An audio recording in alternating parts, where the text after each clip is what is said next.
We are back again talking New England Patriots football on Inside Our Lads NFL Depth Charts. Evan Lazar is with us. He joined us all season long with New England Patriots coverage from CLNS Media at clnsmedia.com. Evan, good to talk to you again. Good to talk to you again, Greg. It's been a while. Yeah, it has, but now's the time, isn't it? This should be a lot of fun. This is my favorite time of the year. I just mentioned that to you. I love free agency, but I love the draft even more, and just the team building aspect and the excitement of new players coming into a new season. I find it more fascinating and more exciting than the season itself, quite frankly. So this is my Super Bowl. This is my time of year right now. And same for me, and even more so because as a Jet fan, you don't get much in the regular season. So this is what you wait for all year. Unfortunately, hopefully that doesn't continue much longer. But that's another show. Want to remind everybody to check out our lad. This is the 2020 Our Lads guide to the draft. So the new draft guide will be out in the next, I believe, April 9th. I think that's when that's available. So check this out for sure. We've been working really hard on that. I did not. I don't have the New England Patriots. Unfortunately, they're not one of my 11 teams that I preview in the draft guide. But I don't know. Maybe I could swing that. Maybe I could trade a team because obviously covering the Patriots all season now for the first time, I know more about this team than I ever have thanks to this man right here, Evan Lazar. So Evan, the offseason has been, I should say, incredibly busy for the New England Yes. Patriots. Did you even imagine that this would be the case?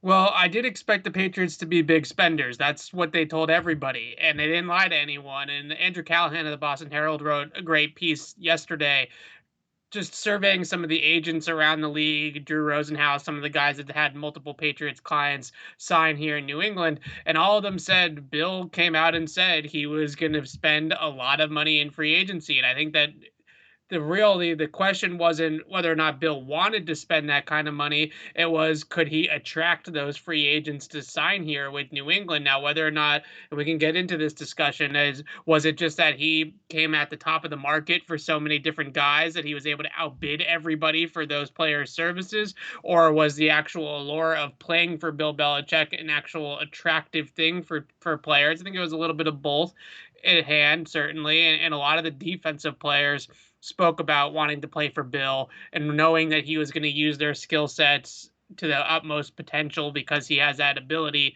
that kind of rare knack of identifying the two or three things every player is good at and the two or three things every player is bad at, and making sure that he masks those weaknesses and amplifies those those good qualities.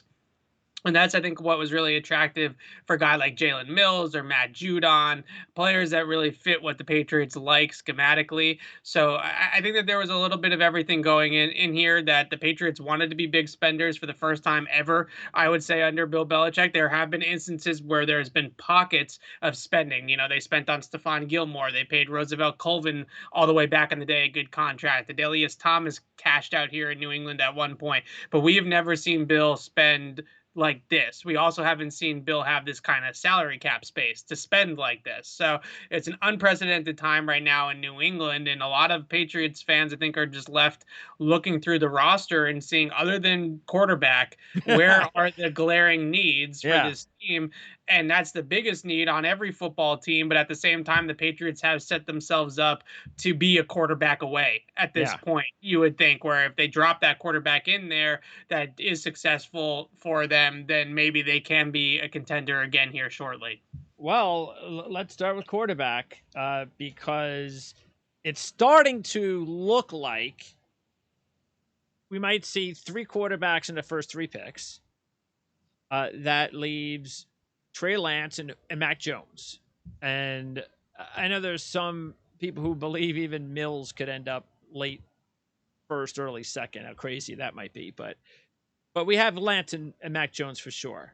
And no one knows exactly where those guys are going to go. If it's, in fact, the top three, Fields, Wilson with Lawrence. Do you see the Patriots, because they might just be a quarterback away now, say, okay, now we're going to do whatever we have to do to get one of those two quarterbacks. It's a great question because in years past, Bill Belichick, and take Tom Brady out of the equation for a second. In years past, Bill Belichick would never trade a haul that the San Francisco 49ers just gave up to move up from 12 to 3.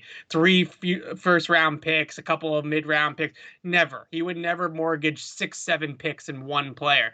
But I also never thought I'd see him hand out $300 million in free agency either. So these are unprecedented times with Belichick, and it's kind of hard to gauge exactly what he's going to do. There's a lot of conversations behind the scenes right now that the Patriots are prepared if the right guy falls a little bit in the draft. You know, if a Trey Lance or a Mac Jones or even a Justin Fields who has some concerns among scouts, if one of those guys starts to slide down the board a little bit to 7, to 9, to 8, you know, in that sort of range, Carolina's at 8, so I'd assume they're going to take a QB as well. But let's say the Patriots only have to trade up to 7 to get their guy, or Carolina takes Justin Fields and Mac Jones is there at 9 and they trade up to 9 where they don't need to trade a boatload of picks to move up, then I think that that's definitely in the conversation. And everybody you talk to continues to say that the Patriots have done extensive homework on this draft class at the quarterback position because early on in the process of the offseason, they pretty much ruled out all the free agent and veteran trade acquisitions at the position. Stafford, guys like Carson Wentz, Ryan Fitzpatrick, they weren't really in on any of those players. They were more content with bringing back Cam as they did and maybe making a Jimmy Garoppolo trade, which I'm sure we'll talk about as well. Those were sort of their two avenues in the veteran market. But in terms of the college prospects, they have been doing extensive homework on the entire quarterback class all offseason long. So clearly they're going to have a guy that they're going to like. It's just a matter of if that guy is going to be in their shouting distance. I still don't see Bill giving up a San Francisco type haul to get Okay. all the way up, but I do think that maybe the back end of the top 10 where a future first and a third, let's say, something like that is something that they might entertain. Yeah, because that's the thing that's making it hard for me to believe that if the Patriots don't give up that type of haul, that they're going to be able to land one of those two young quarterbacks when you still have Carolina, Denver, and so forth that are sitting there, and maybe Right. even Atlanta, sitting there going, because yeah, we all. I mean, there's no way Carolina. I mean, it'd be a shock if Carolina came out of this draft without a quarterback. The only situation that I could see for Carolina and Denver to not go after a quarterback would be if they were to somehow, all right, you want to trade to come to our spot, go ahead and do that. We're going to mortgage more draft pick capital after the draft. Then we're going to go after Deshaun Watson. Right. So that I can see. And look, maybe the Patriots are still a team that could be in play for Deshaun Watson too. I don't know if that's something that Patriot fans are, talking about, but It uh, was at one point. I don't think that that's too realistic because of the Nick Caserio tie to New England. Him trading Deshaun, the optics of him trading so Deshaun yeah. Watson, his old boss, just it just doesn't really make much sense, I don't think, from Casario's perspective. He would lose a lot of credibility with a lot of GMs around the league if he just hands Bill Belichick Deshaun Watson. Now, the legal troubles aside, maybe it's Sure. not handing him Deshaun Watson anymore, but in terms of the player, I think that that's teetering on a line of kind of, tampering backseat type of stuff Sure. where they're talking behind the scenes and Casario is kind of doing a solid for a guy that did everything for him to get him to this point of his career. The comparison that I made with Deshaun Watson is when the Celtics traded for Kevin Garnett and Kevin McHale was the guy running the Timberwolves at the time, ex-Celtic Kevin McHale, and Yeah. basically just handed Danny Ainge, Kevin Garnett on a silver Yeah, platter. that's a good That's one. kind of how it would Yeah. feel like if Casario were to trade Deshaun Watson here. All right. So, yeah, because I just can't imagine, and it could happen, but I just can't imagine that the Patriots will go into 2021 with Cam Newton and some middle-aged backup. Right. It just doesn't really, or even, you know, Kellen Mond as the backup. Yeah. I mean, I can't foresee that, but again, it could happen because there's only a couple of young quarterbacks potentially left. If again the scenario is top three teams go after quarterbacks. Right. And I think Carolina's sort of the thorn in the Patriots side right now because they're a team that really wants a quarterback, and it's beyond just wanting a quarterback for the on-field success of the team. For everything I've heard down in Carolina, they want a face of the franchise, right? Yes. They have a new Yes. owner. They want to potentially build a new stadium here down the line, and they want a guy that is going to reinvigorate the fan base like Cam Newton did 10 years ago, right? They want that type of persona, that type of player. Now, to me, that doesn't necessarily scream Mac Jones. That probably No. screams a little bit more like Justin Fields Yeah. or someone like that. But regardless, one of those quarterbacks is going to Carolina. You would think three quarterbacks are off the board with the top three picks. I think we can lock that in. Atlanta is sort of the wild card for the fifth guy. So maybe the Patriots could make a trade up to 4. Maybe they could make a trade up to something like 7 and leapfrog Carolina for a guy. If Carolina is asleep at the wheel and doesn't expect the Patriots to come from all the way up from 15. Those are the conversations though. And when you look at the roster, like I said, I mean, there are some holes that maybe they could potentially fill on day 2. I think they could get another wide receiver in here. Would certainly be nice. I don't think they want to go into the season with Nelson Aguilar as their only guy with some upside. I guess they kind of like Jacoby Myers as well, but we sort of know what Jacoby Myers is at this point. They obviously have the 2 tight ends, so they have some offense out of those guys. The defense is a veteran unit now again, and Bill Belichick loves that. He wants experience. He wants versatility. He wants guys that understand the scheme and understand NFL football on the defensive side of the ball. He wants to coach up certain guys, but he wants to coach them up on the practice field, not on Sundays. And I think last year they had way too many young guys playing for Bill's liking. They got a lot of veteran guys in free agency: Van Noy, Judon, Goudshaw, players that can plug and play snaps right away. So it's the quarterback. And at the end of the day, you have a decent draft capital the next 2 seasons. The Patriots certainly could trade a lot of those picks for a quarterback and be okay everywhere else because of all the holes that they filled in free agency. What is their draft capital like after this year? So after this year, they have pretty much their entire own haul next year. I think they have something like 10 picks next year, I want to say, and there's no picks missing or anything like that. Okay. So they can basically trade next year's haul, this year's haul. And the other thing that you definitely hear a lot about is that because of the weird circumstances of this season, pandemic, no combine, no in-person top 30 visits, there's not a lot of information on a lot Yeah. of these guys in the draft. And I think that there is a notion of trading picks into next year's draft. It might be a little bit more cumbersome this year than in years past. And teams like the Patriots that typically do that think about that anyways. Yeah. They don't always do it, but they do sometimes entertain that idea. I think in this year, the Patriots have 10 picks right now. They don't have 10 roster spots to put rookies on the team anyways. It's a year where there's a lot of uncertainty because of the pandemic. It would shock me if the Patriots made more than 6 or 7 picks in this draft. All right. I think a lot of picks are going to get traded. They're going to consolidate, trade into future years. I don't see this being a big rookie class for the Patriots. I wonder if there's another situation. I mean, for instance, they talk about Denver and the whole, and actually, if the Jets do use that pick for Zach Wilson, and then they trade Sam Darnold. Now we know they're not going to trade Darnold to the Patriots, but Right. let's say a team like Denver, let's say they go after a quarterback. Well, could they trade Drew Lock? Nobody's talking about that. So there are other young quarterbacks also that might be on teams, Darnold, maybe even Locke, that could also be available. That we shouldn't just say, okay, here are the only 2 young guys that the Patriots can pick realistically. Unless, of course, again, they do some sort of a deal with Watson or Wilson, one of these guys, which we don't think is going to happen. So that's also something to consider. And I got to tell you, as a Jet fan, I think that because Tepper is he's got his mind set so much on that franchise quarterback that it would not surprise me if they really were not sure of what they were going to do. All right, yeah, I think we're going to go with Wilson. I think it's time to start new. We kind of like Darnold, but maybe this is the direction we're going to go. And David Tepper all of a sudden decides, well, we're going to give you such a haul to move up to number 2 that you can't possibly say no. Yeah. And I could even see something like that happen. So, and everybody talks about, okay, now Fields is going to San Francisco. So I just think it's just way too early for even though it does look like Wilson 2, Fields 3 today, that could all change. We still have a month to go.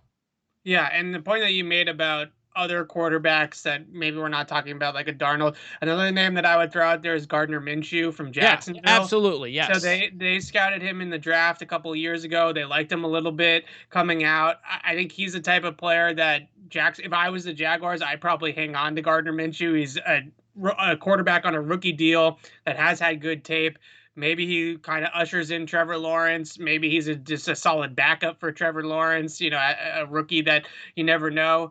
So I think that there's an argument for Jacksonville because Gardner Minshew is so cheap to continue to keep him on the roster. But if he becomes available, he's another name I'd look for. These sort of reclamation projects, I would call them, right? Guys like Darnold, like Gardner Minshew, that the Patriots can go out there and potentially rescue from their current situations and turn them into something behind Cam Newton. And maybe that's a route that they go in this year instead of dipping into the draft if they end up losing out on a lot of these draft quarterbacks. Because to me, and I do like Kellen Mond a little bit, but Mond, Mills, Trask, Yeah, Newman, it's these are Jared Stidham's, right? yeah, These are all a bunch of more agreed. of the same with Jared Stidham, and they already have Jared Stidham on the team. They've already worked with Jared Stidham for 2 years.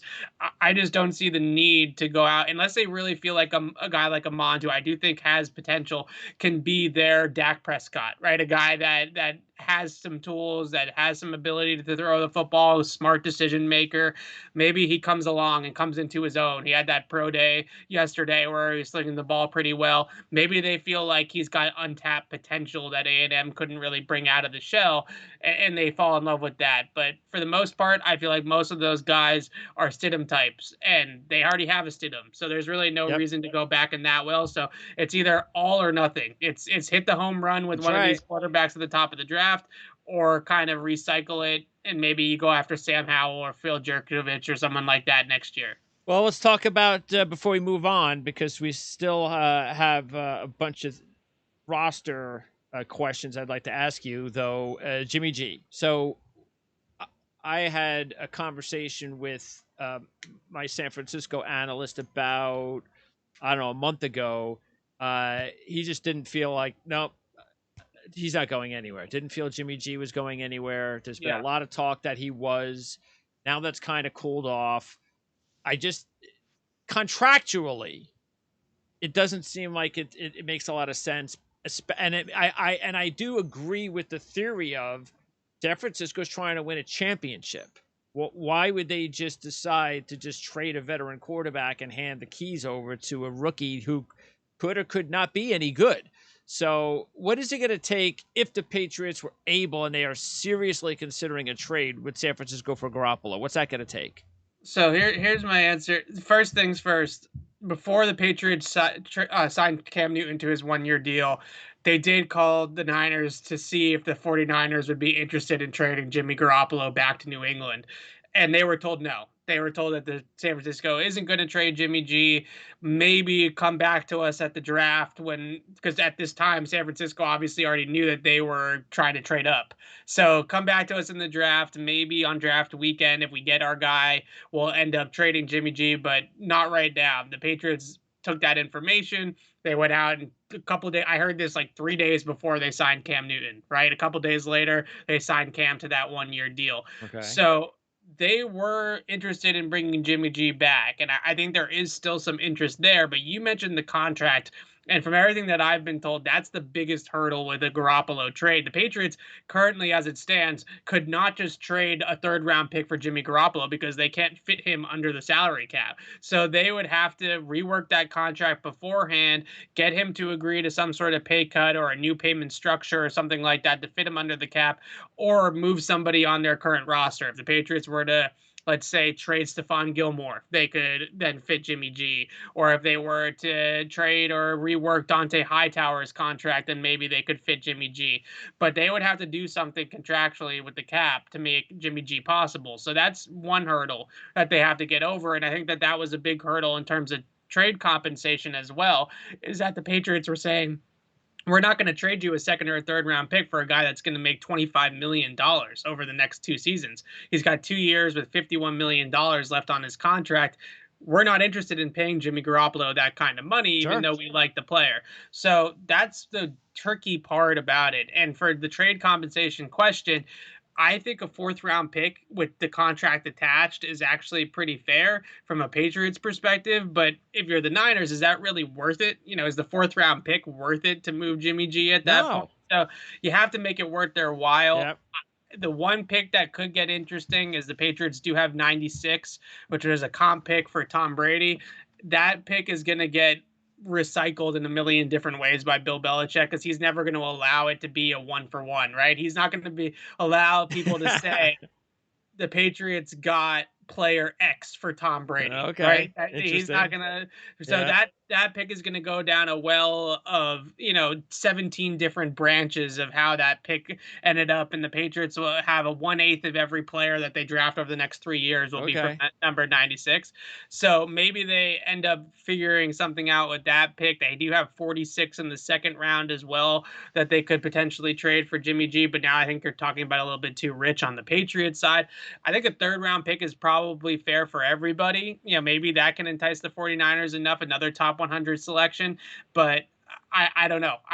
Like you said, why unless you get blown away by an offer, and this is exactly what the 49ers brass said publicly the other day, unless we get blown away by an offer, we're going to keep Jimmy G. That sort of makes sense. That does jive. But we've been lied to many times by head coaches and GMs this time of year. The Giants saying they're not trading Odell. The Cardinals saying Josh Rosen's our quarterback. So we've been Sure. lied to before. Yep. But it just feels like the optics of it in New England got a little bit trickier after Bill Belichick decided to go on this major spending spree in free agency. If they were able to get the Jimmy G trade done before free agency started, when they initially made contact with the 49ers, they could have figured something out with Jimmy G's contract and made that spending spree still possible. Now that it's already happened, they're kind of working backwards, and I think it would be a little bit more difficult. Yeah, and you would think too, in some sort of a way, when they were originally talking, that there would be some sort of communication regarding that, because the Patriots did go on and just spend all of their money. Like they kind of felt that's just a dead issue, because San Right, Francisco in turn went ahead and solved their quarterback situation not too much longer after that by trading up to the third pick. right. So that would have no longer been an issue. So yeah, it just makes a lot more sense. That's just not going to happen. Uh, It is kind of hard to believe that the 49ers are going to keep him at that cap number, though, right? Like, you just traded all these picks to move up in the first round, and you're going to pay your stopgap $25 million. That doesn't sound like great business if you're the 49ers, to give up 3 first round picks for Justin Fields and then have him ride the bench behind a veteran that's making $25 million. yeah, That doesn't crazy. sound like great optics either. Yeah, somebody's got something cooked up. Yes, Whatever it is, we're gonna find out. That's what's so fun about it. We'll see. I don't know, because yeah, it does. You do kind of believe that. And look, who knows? Maybe San Francisco is so enamored with a Justin Fields that yeah, we are going to give him the keys to the engine. We right, think he's going to be fantastic. We think he's going to be everybody's good as Joe Burrow or Justin Herbert last year. Yeah, right. we're okay with that. So who knows? But there are so many interesting young quarterbacks out there. A couple of veterans here and there. I never believed the Russell Wilson deal either. Uh, Again, same thing. I had some good conversations with my Seattle analyst, and he also felt all along it was just about Russell Wilson wanting to pressure the team to get better, protection, players, things of that nature. So I don't think he's Yeah. going anywhere either. Yeah, I think that would be absolutely crazy for Seattle to trade Russell Wilson. It's not. It's kind of in the same vein as a lot of Patriots fans were clamoring at one point for Dak Prescott, because there was a chance that maybe Dak would hit free agency or be traded on the tag or something like that. And I'm like, why would you do that? Every team in the NFL is chasing Dak Prescott and Russell Wilson. That's what everybody wants to find, are those two guys. The only way that those types of guys get traded is a Deshaun Watson situation where the bridge is burned with the Yes. organization. Yes. I don't think Russell Wilson's anywhere close to burn bridges with Seattle right now. I No. agree that it's just a matter of he wants the team to be better. He wants to compete. He doesn't want to have a career arc like a Brett Favre or an Aaron Rodgers where he wins a Super Bowl very early on and then never wins one again. Yeah. He doesn't want to be one of those types of guys. And it's not like they're in a bad situation either. Yeah. They just need to add a few more players, and they'll be right there. By the way, I want to give a shout out to Corbin Smith, who covers Seattle for SI, and Cam Inman, who covers the Niners for the San Jose Mercury News. Those are the two analysts I was talking about. Okay, let's move on from the quarterback situation because it's anybody's guess. And you know what?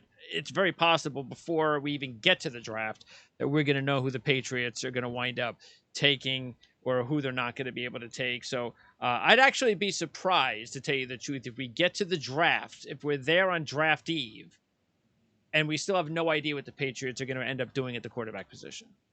Yeah, well, it's interesting because this trade with the 49ers kind of had such a big domino effect with everything else. And I think it sort of expedited the entire process where now teams, and this isn't totally unprecedented that a team trades up a month before the draft. I think we could see another trade up before draft weekend even starts, Yeah, before round one starts on April 29th. I think there's a really strong possibility that if Atlanta decides that quarterback at number 4 just doesn't really make much sense with their timeline with Matt Ryan, that pick ends up being moved before the draft as sure. well. So maybe it's Carolina, maybe it's New England. That's when we can sort of find out, okay, that's when these 4 guys are going to be gone. And I think it's really a question also. So Mac Jones yesterday at his pro day, I don't know if you saw the very last play that they ran. They ran a triple option type of play. And he said afterwards, it was supposed to just be something that was goofy and funny. He said afterwards that he took the play from the Navy playbook. And it was a play that he wanted to run specifically for Bill Belichick, who was in attendance at Oh, Alabama Pro Day. And I have a feeling that Nick Saban, Bill, Mac Jones sort of have an understanding that they would like him to end up here in New sure. England. Yeah, Maybe San Francisco too, but I think 3 is really rich for a player of like Mac Jones. They're probably going to be in the more of the conversation for Fields or Lance with that upside, but maybe they fall in love with the cerebralness of Mac Jones too, just a guy that just gets sure. it and has a great, football IQ and a great mind. But the Patriots love those types of guys. And the other element of it too is Bill O'Brien is now the offensive coordinator down at Alabama. And apparently they put Mac Jones and Bill O'Brien in a room, and Mac Jones is teaching Bill O'Brien the Alabama offense. That's how smart and savvy of a player Mac Jones is that he has mastered the Alabama offense so much that he's teaching the new OC and play caller how to call the offense. That's And awesome. that's something that I think the Patriots, I mean, that just screams Bill Belichick and Josh Sure. McDaniels, right? That's you hate to compare players to Brady, but that's Brady-esque in that element of him, of Mac Jones's profile. So I think that that's a lot of things that the Patriots love in a player is the guys that just grind, that just love the game behind the scenes, and they'll worry about the stuff that on the field and what they have to do to work around his specific skill sets and maybe his flaws in terms of his athleticism or his ability to move around and stuff like that. They'll figure all those types of things out. Yeah, without comparing Jones to Brady, the fact is, which quarterback looks or resembles Tom Brady more out of the top, 4 or 5 quarterbacks in this draft, and it's Mac Jones. Yeah. Yeah, So really, really savvy player. Like I said, obviously very smart guy, bright kid, really good from the pocket. And that's something I think that we don't talk about enough. We talk about the arm talent, we talk about the mobility, out of structure plays has become such a popular kind of buzz phrase around the NFL. What does the quarterback do when the pocket breaks down, the routes are already run, and you're 3.5 seconds into the play? What happens then? everybody gets caught up in that. Yeah. And Justin Fields and Zach Wilson and Lance and even Trevor Lawrence, those guys are great in out of structure. They're great in playground football. But Mac Jones is great in structure, in the pocket, decision making, accuracy, timing, progression speed, all those types of things that the Patriots offense makes it tick. If you want to run a timing and precision based passing offense, putting somebody like Justin Fields in there that has a tendency to hold the football a little bit, that's not what fits their mold, right? What fits their mold is somebody like a Mac Jones who gets it out quickly, makes reads a lot of the time pre-snap or as the play is unfolding early on in the down. Those are the types of quarterbacks that have always succeeded here. Yeah, this draft, once you get past Lawrence and you get to those four guys, especially, and Lance is just such a wild card because of the level of competition. The fact that if you look at all his tape, it's like 80% of his plays were running plays. So it's Yeah, like he'll probably be the first, if he's drafted in the top 10, the first like top 10 quarterback that doesn't even get on the field in year one. I could easily see that happening to Lance. But I tell you, between Jones, Wilson, and Fields, I don't really think this is one of those drafts where I could easily see Jones turning out to be the best of the lot. I don't think there's a whole lot. I mean, because we're guessing on Wilson really because he hasn't played competition. right. Fields, it's that Ohio State thing, to tell you the Yeah, truth. And yeah, I'm not sold on Fields. But Jones has played in big games with, heavy competition. Yes, he's been surrounded by great players, but why should that be a knock on the guy? If you protect him in the NFL, just like they did at Alabama, and you supply him with the type of weapons almost like he had in Alabama, then what are you worried about? So yeah. He does I, a lot I of think it's going to little be real things really interesting. well.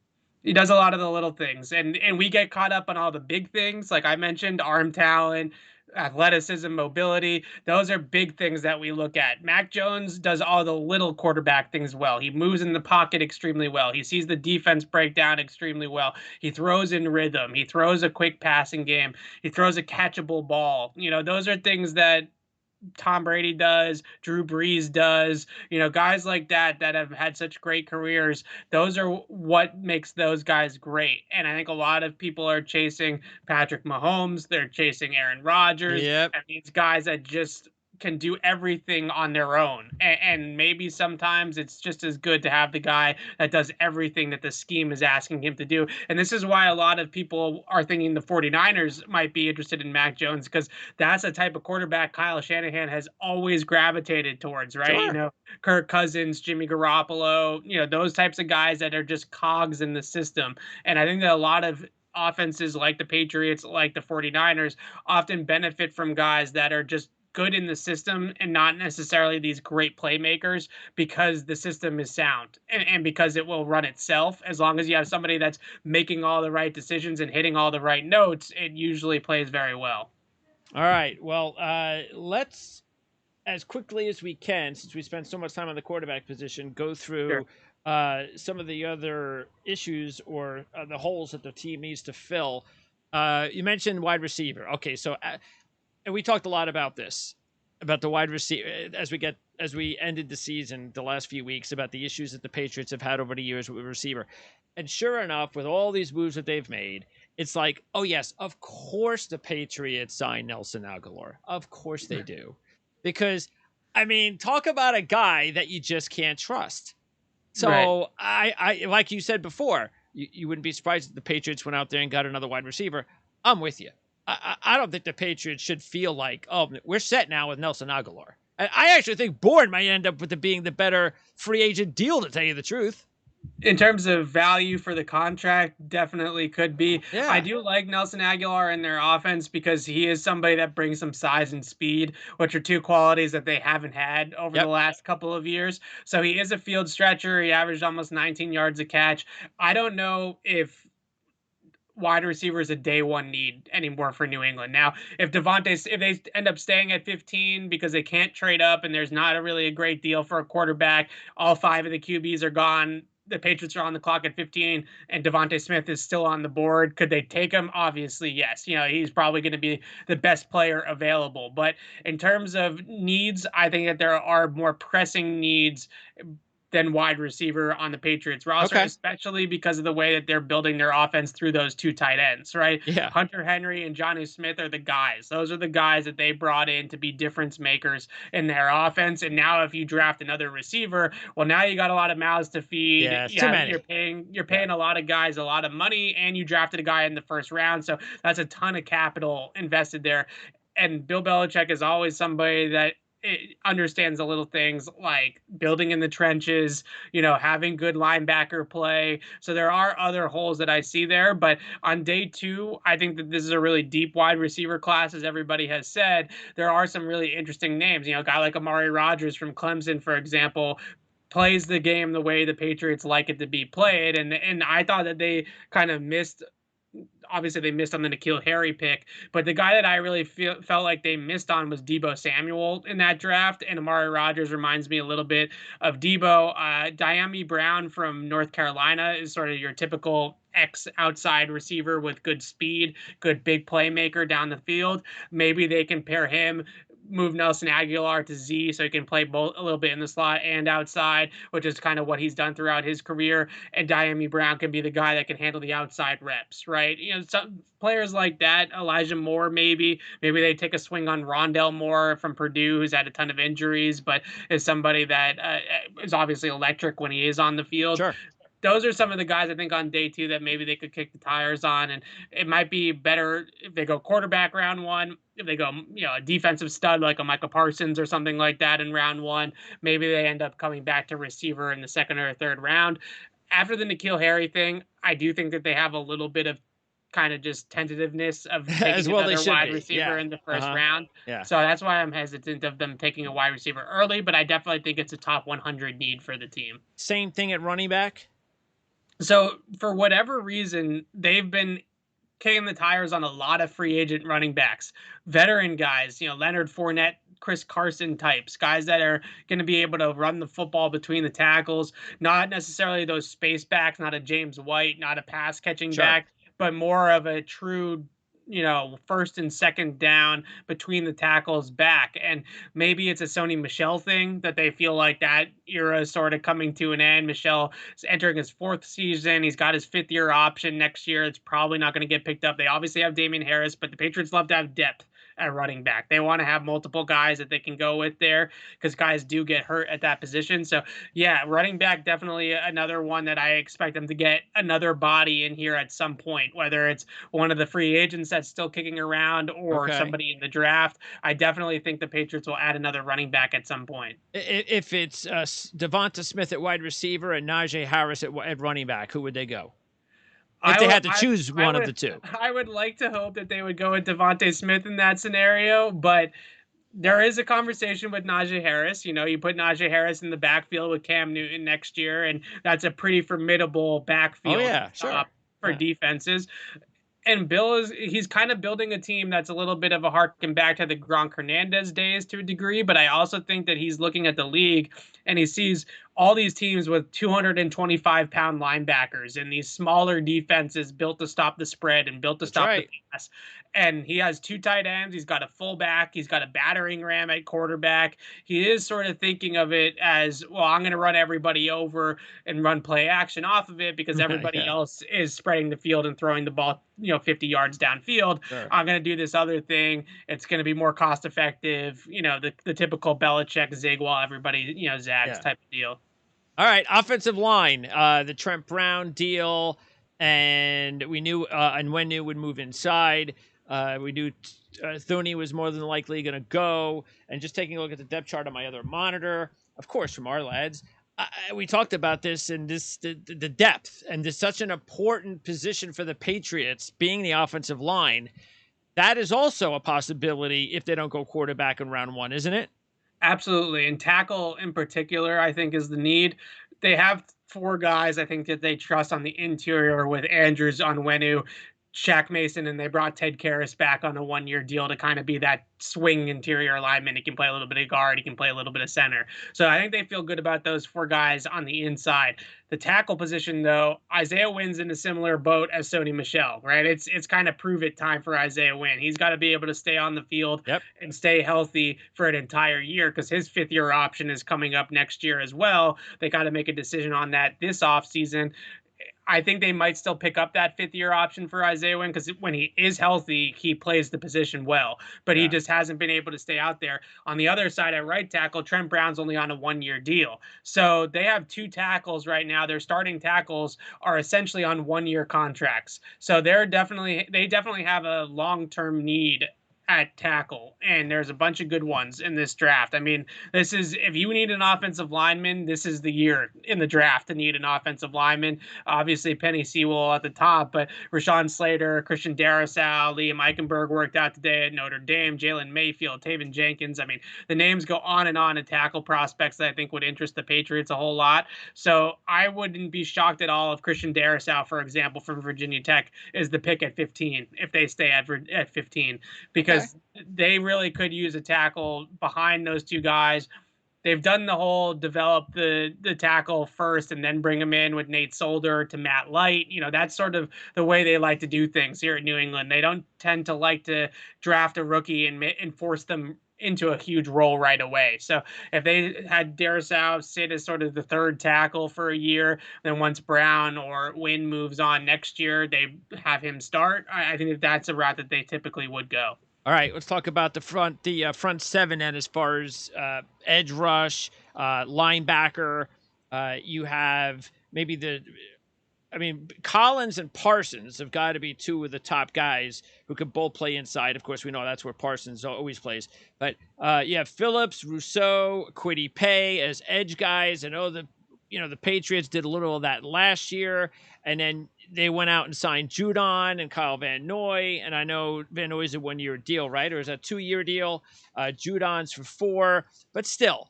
What do you think is more important if they had their pick of the litter as far as the top linebacker at that spot? Who do you think that would be?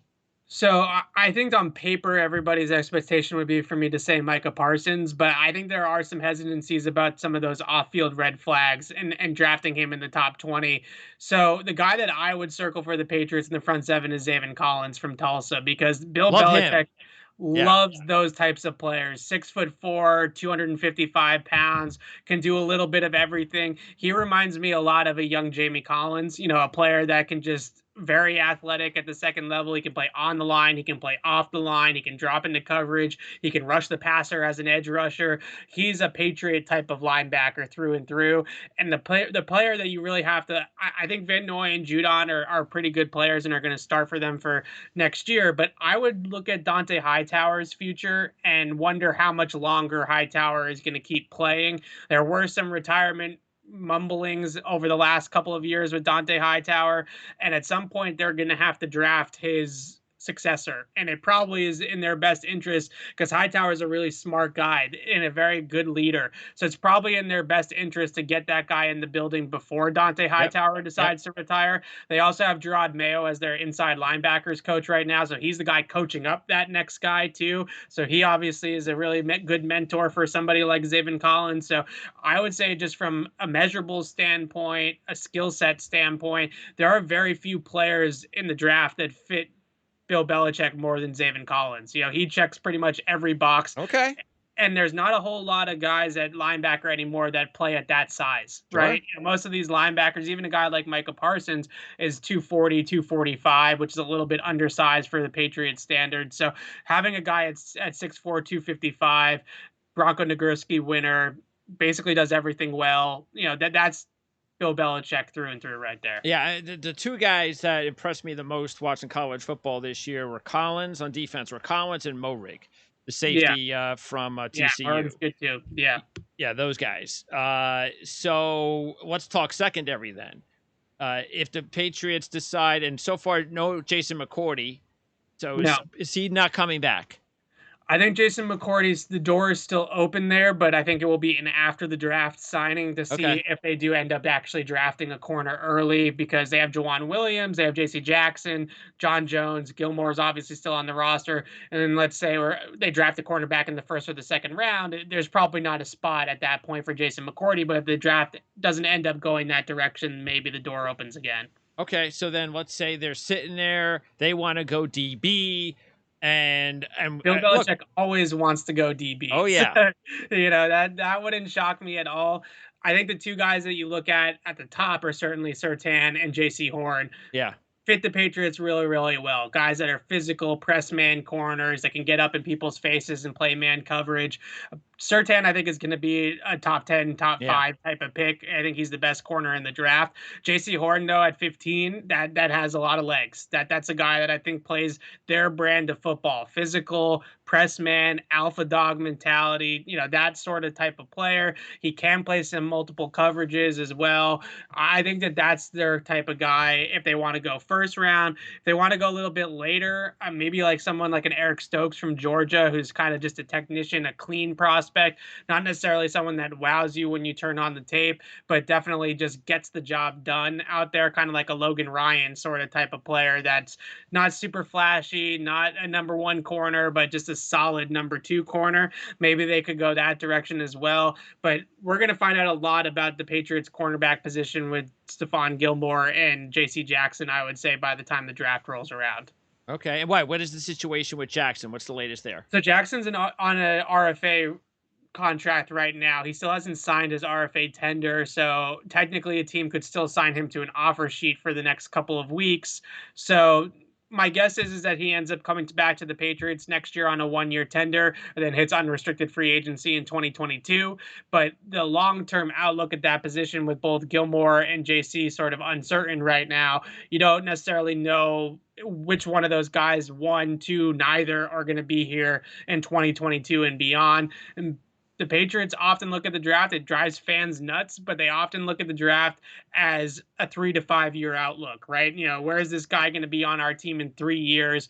What's the holes going to be on our team in 3 years? I think cornerback, like tackle in a lot of ways, offensive tackle are those two spots where you could see, okay, maybe not have an immediate hole to fill there, but in 2 years they might have a big hole to fill there. And then lastly, Justin Herron had himself a pretty cool offseason, didn't he? Yeah, he's a really interesting guy too. I don't know if his, on field wise, I don't know if he's gonna be a starting tackle in the league, but I think he's gonna be a really solid third tackle, swing Yeah, tackle sure. type. That's Yeah. always a really valuable player to have. But yeah, hell of a story, and it doesn't surprise me talking to him last year. He's a really he gets that it's things are bigger than football. Other life is more important, and I am not surprised that he was the one that ends up doing it. And all I could think of when I heard that was, first of all, great for Justin Herron. I mean, that's an awesome thing to do. But second of all, could you imagine being the person seeing 320-pound NFL offensive Oh lineman yeah. running towards you? I mean, that's pretty cool. That's Yeah. what it's all about right there. Well, and the strange thing is though is that 20 years ago, 15 years ago, maybe even 10 years ago, something like that's happening and everybody's running after the guy. Yeah. Nowadays, that's why I think, and if that happened 10 or 15 years ago, people would be like, well, what's the big deal? Of course you're going to go ahead and stop that. Things have changed so much just in the last year or two that that's just not the case anymore. Yeah. People just don't go, oh, someone's in trouble, I'm going to go over there and make sure. Whether it's because they don't want to, maybe I'm going to get sued, or I just don't want to do that, or, the brotherhood of man isn't the way it used to be. So it's not the fact that he did it now compared to the way it could have been 10, 15 years ago. I think that's what really made it special. Yeah, it was a great story and a great, especially what he has to lose for somebody that's not even thinking about that, hey, what if I get into this thing and I don't know, I could get stabbed, something could happen. How do I know? Yeah. Just a stand-up guy. I Yeah. mean, not can't say enough good things about that with Justin Herron. And again, I'm not surprised based off of conversations that we've had with him that he would be the guy to spring into action, and he would be a guy to stand up for what's right. So yeah, that was a really cool story. All right. So, what do you got going on at CLNS Media right now in the off season? So right now we're getting really into the draft. We're doing Thursdays. We're doing live mock drafts on our live stream on YouTube. So go check out our CLNS Media YouTube channel. Patriots Press Pass is what it's called, specifically for Patriots coverage. So every Thursday night, me and my co-host Alex Barth, we are doing mock drafts. Last week we traded up for Justin Fields. That seems like maybe that wasn't very smart, and that was something that we did on Thursday, and then the Niners traded up to 3 on Friday. So that didn't have a very long shelf That's life. why you do them every week. Right. So this week we're going to do another one. We might stick at 15 this week just to play out the scenarios that might end up happening if they do stick at 15, and go from there. So Thursday's mock draft, Tuesday's live show as well, and then a whole lot of draft prep on my Twitter as well. Just film threads, tweeting out guys I think fit the Patriots. And we'll get into my big board eventually the week before the draft. I do a top 50 Patriots targets in the draft every single year. So that'll be the week right before the draft. And I look forward to talking to you again after the draft, especially Absolutely. because chances are there's going to be some more big news that's going to come down the pike. I am sure. From Foxborough. So, and I know I also want to commend you on a really nice looking, because you work with CLNS Media. You have a really nice lamp. Now you don't realize how nice the lamp looks, but you'll like the way the lamp looks when you look at this recording of our show. So nice. Yeah, sometimes it might be something that you'll have to consider in the future. So yeah, I have a big floor to ceiling window right here to my right, and sometimes I open the drapes and let in the natural light to light things. But today I decided to go with the mood lighting a little bit more, and I'm glad it worked out. No, you'll like it. You'll like your lamp. So anyway, appreciate your time as always, Evan, and we'll talk to you again right after the draft. Sounds good, Greg.